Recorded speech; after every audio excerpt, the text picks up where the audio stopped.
Hello everyone, welcome back to another Fallout 76 video. Today I'm going to show you how to properly farm Scorched Earth and how to make the most out of it. Let's start!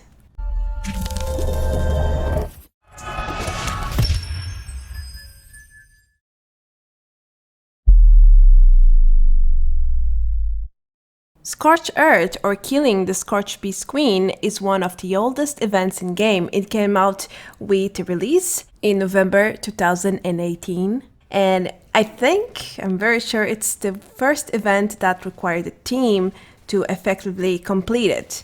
I mean, you can maybe solo it if you're kind of crazy and have 20 minutes to spare, but ideally you want to do it in a team. But now with the DLC content and new events as well as vote raids and other sort of dungeons like the burrows, it is quite questionable if you should be doing Scorched Earth because it is a lot of work here. First to start the event and secondly to do it and complete it. So let's start with, should you be doing Scorched Earth at all?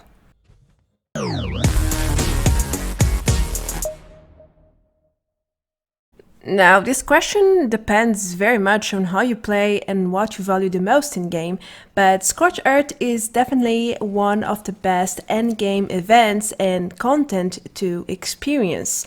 You might think that this is a must-do event for everyone, and maybe it is, but I'm just going to give you my opinion here, and it depends on what you're looking for, really. If you're looking for legendaries, then this is probably not a really smart choice. However, if you are looking to farm experience, caps, repair kits, flux, and other crafting materials, as well as the ULTRACITE plans, then this is definitely the place to come or the event to do. Another thing that you should consider is if you are a little bit short on time or resources like ammo, you should maybe do this only when another player starts the event, because you need to do a silo run, you need a nuclear keycard to do it as well. But when Scorched Earth is already live, all you have to do is join and try your best to complete it as a group. Normally, a lot of people join the event when it's in a full server, but if you are doing it with very few people, then be prepared to spend a lot of ammo and resources. If you don't want to do that in that case, and only in that case, then don't join the event because you will have to spend a lot of things that you probably don't want to. There are some people who think Scorched Earth is pretty useless, especially because the legendaries are usually very bad, but that doesn't necessarily mean that the event is not worth your time. Actually, it's the opposite. You should do it, but for different reasons. If you are looking for great legendary items, then you should try other events or even locations to farm legendary bosses, but in here, the highlights are definitely other things, especially on SCRIP, because you will get always 2 legendary items with 1 to 3 stars. It's random, one from the event rewards and another from the Scorchbeast Queen loot, unless it's bugged, but that's another story. Anyway, you can also get a lot of flux, stable flux from the event rewards, random, and around the nuked area you can easily farm flux as well, which you can use for your ammo if you have an ultracite weapon, or for repairing like the decontamination shower. It is very useful for multiple things. Also, you can get repair kits, which makes repairing anything, armor or weapons, very easy and cheap, because you can repair at any time, anywhere, just through your inventory. And finally, if you need caps or experience, this is the perfect event to come, because you get 200 caps per event completed, and you have tons of creatures to kill as they come in waves to defend the Scorchbeast Queen. So it's definitely a great opportunity if you see the event popping up. It might happen to you that you never find Scorched Earth events live started by other players. That's when you should think about efforts and rewards here. If you want to start Scorched Earth on your own, first you need to hand a cargo bot and get a nuclear keycard. That might take a while because they roam around Appalachia and they don't always stand still. You need a specific build, and it can bug as well. Anyway, when you get a nuclear keycard, it's time to do a silo run, and again, inside it's a complete mess. There are sentry turrets and robots everywhere. They are not so easy to kill, and surviving can be quite challenging, especially if you are not used to playing power armor, because the rats are really high in this place. When you manage to get to the very end of the silo, it's time to use your nuclear keycard to browse for some launch codes and get the nuke going. Again, all of this takes its time. It's not like you can do it in 5 minutes. And then you must remind yourself to launch a nuke in a server with a decent number of players there. Otherwise, you won't get help at all because the server is empty, so who's coming to help you? Nobody, really. Which makes things almost impossible when you are just 2 or 3 people trying to do a queen on your own. That's why it's important to think about efforts and final results before you start this journey. It's a long one, and sometimes it doesn't even work out. So think about it. I feel like people do a huge mistake when they think or expect that the Scorched Earth event and the Scorchbeast Queen will award them with amazing legendaries. I mean, it's a little bit like the Purveyor legendary vendor. It's very random and based on luck. You might get a really good drop every now and then, but it's probably not going to happen very often. So don't get high expectations here, because most of the time you will get complete crap, and it's like script material, nothing else really. It is pretty much like gambling. You might get something good, but you might get something really bad. So don't get frustrated, and remind yourself that Scorched Earth is mostly an event for resources, caps, experience, flux, repair kits, plants, and so on. Of course, you can still get legendaries from this event, but the randomness is so intense that you could get anything. Of course, the rewards from the event is a little bit more accessible since it's always a 2 stars armor piece. Again, it's a random armor piece, but it's 2 categories that are fixed.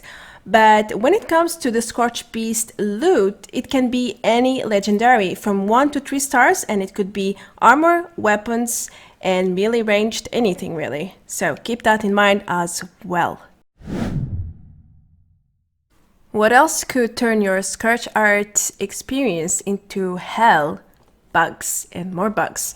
There are many bugs associated with the entire process of getting a nuclear keycard, doing a silo run, and starting the Scorched Earth event, especially when it comes to power armor. This bug happens a lot, so try not to leave your power armor, well, as much as possible, because at least to me, it happens quite often.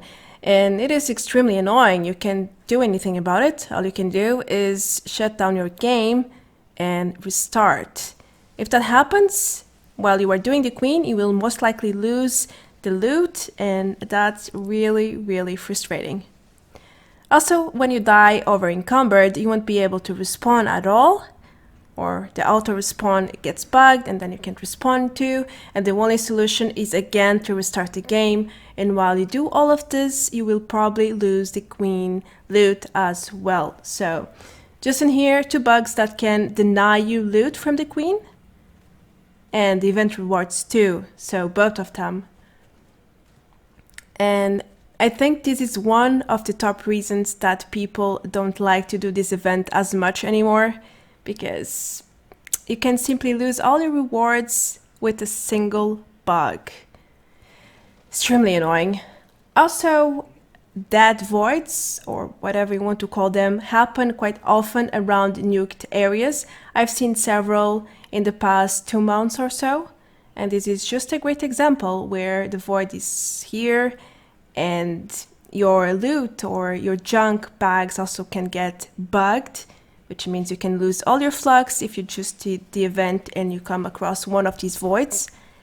And of course, the Scorchbeast can get bugged all the time, in the sky, in the ground, anywhere really. Sometimes it is actually beneficial, like this one, where she's not too high and we can just spam hit her. But sometimes she's really high or even flies away from the event area, which makes it impossible to complete. Finally, it's time for a small showcase on the Scorched Earth rewards. I want to give you a clear idea on what to expect from the Queen itself and from the Scorched Earth rewards. So I'm going to show you 10 completed events, and you can clearly see what type of things you can get. Whether you are not so familiar with the rewards or this event, or if you are wondering what rewards I usually get to compare to yours, feel free to check them out and analyze whatever you need to. But in my opinion, I usually get very bad legendaries. But of course, every now and then you will get something of value. I've sold quite a few legendaries from this event, but not too many. On the other hand, it is all about utility. I love doing Scorched Earth for the FLUX, for the caps, and of course for the repair kits. That's my favorite part, because I hate farming materials to repair my armor, for example, and these repair kits do save me a lot of time. And probably caps too, because I sometimes end up buying bulks from NPC vendors or even from other players. A very important piece of advice here for players who usually play outside of power armor and get over encumbered inside of it. Please make yourself a favor, don't exit the power armor during the entire fight, and secondly, don't die. I know it's very difficult not to die, especially when the Queen switches targets and starts attacking you, but if you die, you will probably get bugged with your respawn, and then you have to exit your game and goodbye loot.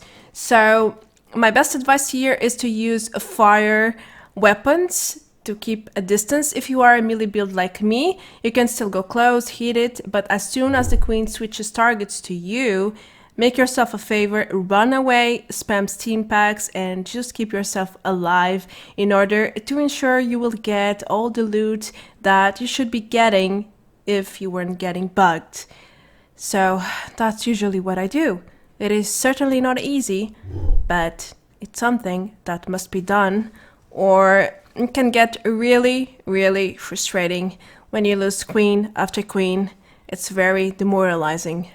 Last tip here to help you do the event without any issues. When you are doing it with a lot of people and you are short in resources or very scared that you might die, just keep your distance, fire a few bullets and let everyone else do the job. I know this is something that I shouldn't be really advising you to do. However, it is a legit strategy. It's probably the douchebag one. But in times of emergency, like it happens sometimes, well, it is better than the alternative of dying and losing all your rewards. At least I think that way.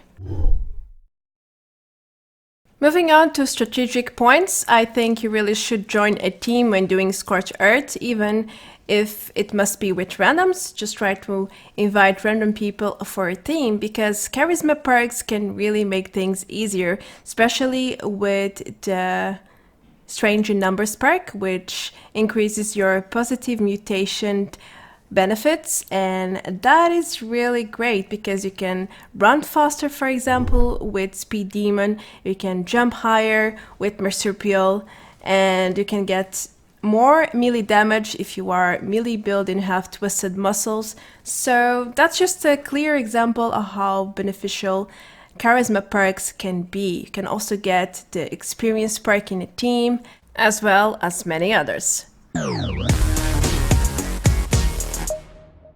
Is Scorched Earth worth your time? Definitely yes, but under certain circumstances. My best advice here is to always do the event when you see it's up and try your best to complete it, try to avoid bugs, and of course don't expect too much out of the legendary items. At best you will get great script material for the legendary vendor, and that's never too much, is it? Also, you can get a lot of resources and a lot of repair kits, my favorite, because it saves you so much time and effort to repair all your gear. I'm Marta Branco, thank you for watching this video. I hope that now you know how to make the most out of this event, and you have a little bit more experience on the possible rewards that you can get from both the Scorched Earth event and the Queen herself. Thank you again for watching, everyone, and that's going to be everything for today. If you are new to the channel and you enjoyed what you saw, then don't forget to click in the subscribe button below to help me grow. Also, I have a Patreon page for everyone who would like to support me even further. The link is in the description below. I will see you very soon in the next video. For now, take care, adios, bye bye.